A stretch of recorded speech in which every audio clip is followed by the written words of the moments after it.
Hello, my name is Helena Morrow, and I am a candidate for the Central Park Assistant Principal position at Midland Public Schools.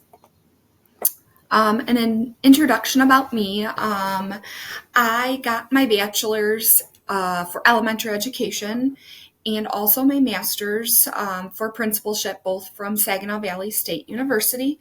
I have 12 years of experience in education, mostly in elementary teaching, fourth, fifth grade. And then most recently as an elementary principal. All of my years have been in Bay City and Bay City Public Schools. A couple years have been in a Bay City Academy. My background in school improvement plans, working with Title I schools, curriculum development, heavy training and capturing kids' hearts, Kagan training, data analysis has really truly equipped me with some comprehensive understanding and the challenges and opportunities that are within education landscape of what I can do to better a school with academic challenges. So I have been particularly drawn to that assistant principal position at Central Park Elementary due to my commitment and looking at that learning environment and student centered education piece. So through my data analysis on the Michigan School website, I kind of split up my findings within strengths and opportunities and improvements.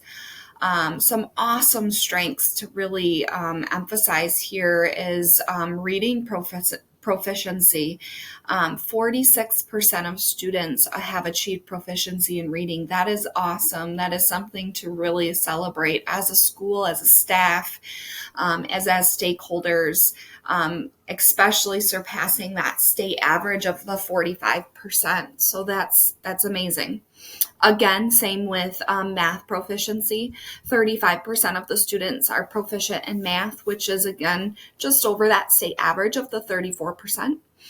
Another awesome thing to emphasize as a strength, which I know is huge for community impact and family engagement, is that student to teacher ratio. So Midland Public Schools and essentially Central Park has that 14-to-1 ratio.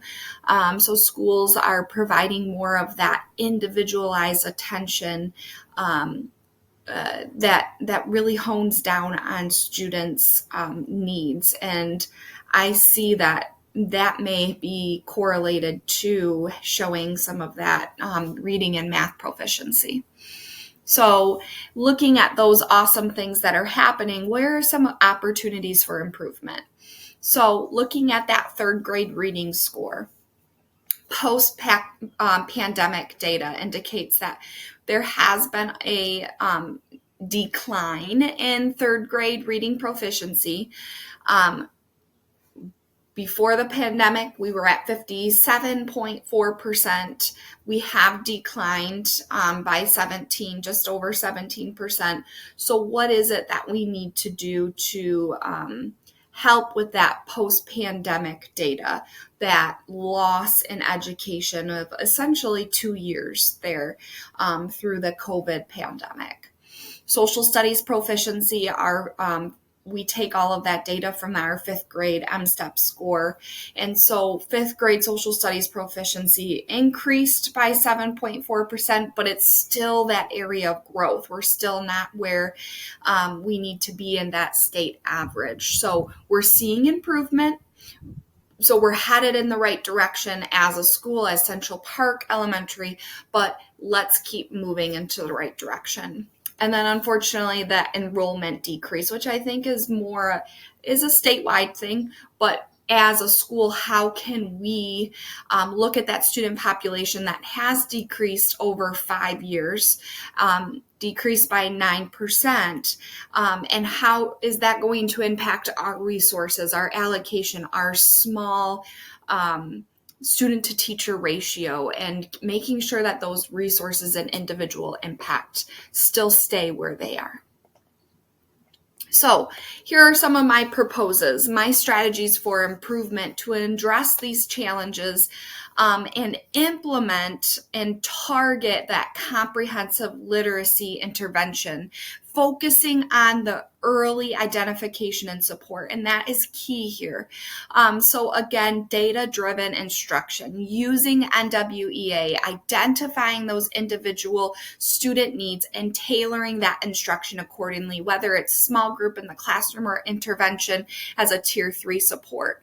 Having early assessments, so utilizing tools like FastBridge to identify those struggling readers in kindergarten, first, second grade, so that we're able to give them that boost they need for that third grade reading level.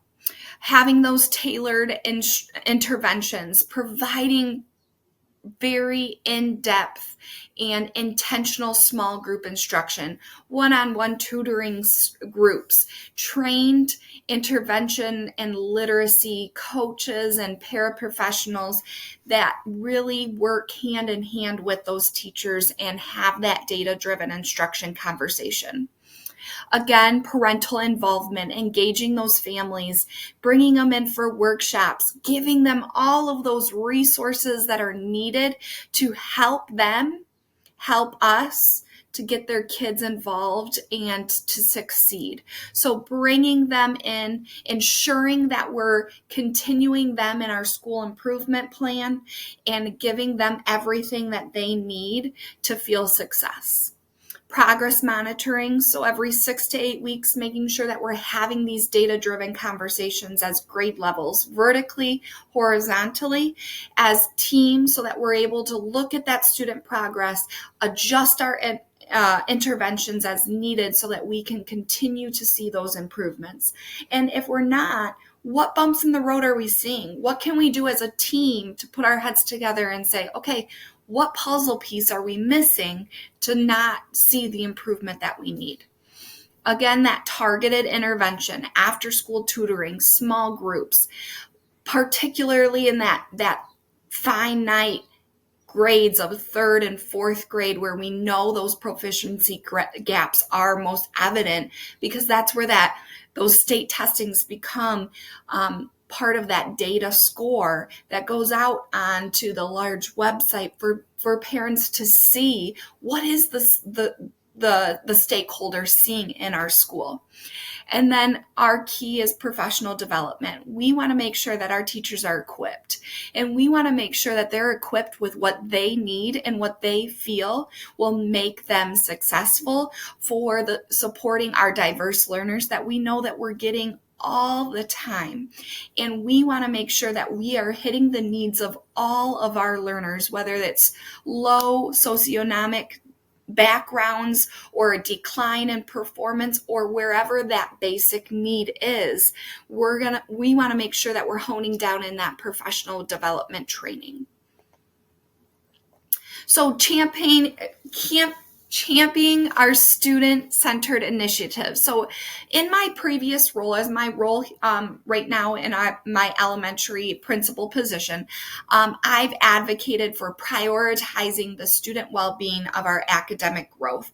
We are facing that high resistance in our social emotional learning.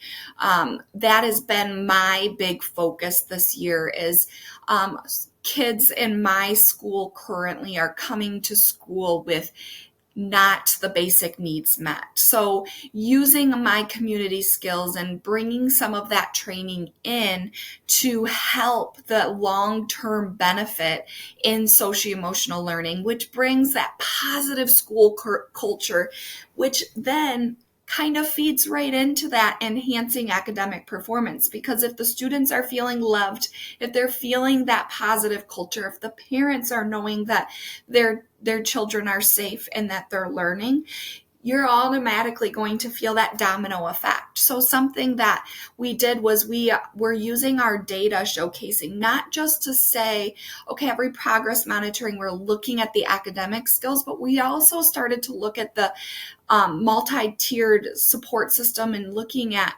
our behavior skills. And we started to hone down on small group tiered 3 instruction on working on character building. And we started to see some awesome growth in teaching those kids how to build a friend, how to make positive, influential choices, which then led to positive behaviors in the classroom.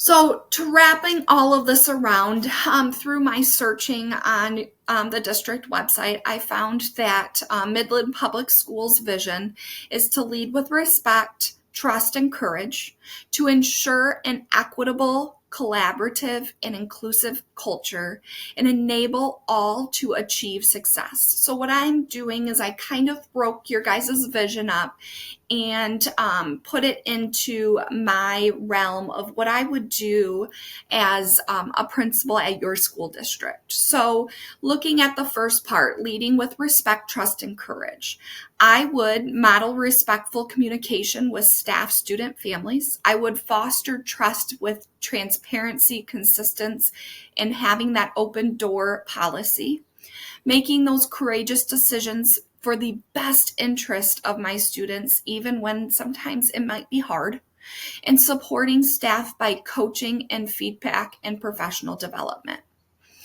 The second part of the vision is to ensure an equitable, collaborative, and inclusive culture. So I would monitor classroom environments, ensuring the students have been seen, heard, and valued. I would address disparities, looking at the discipline, achievement, and opportunities, everything with fairness. Facilitate team collaboration, having regular meetings, sharing that leadership structure within the building so everybody has a say, and engaging families and community partners, building that strong school community. And then the third piece of the vision is enabling all to achieve success.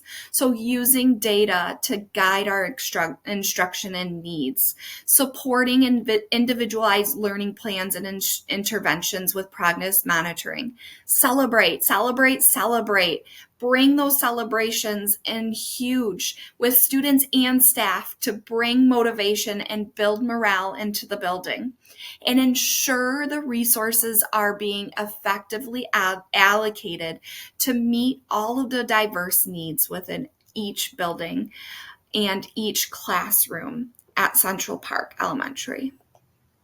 So again, in conclusion, I feel confident, and I hope that after listening to me that you are feeling confident that my experience has been coupled with my data informed approach and commitment to student success and positions to contribute effectively and to have that continued growth and excellence in Central Park Elementary. I look forward to the experience to collaborate with your dedicated staff and community and stakeholders to continue that awesome environment where your students continue to thrive and build as the awesome students they are at Midland Public Schools. Again, my name is Helen Amaro, and I look forward to hearing from you. Thank you.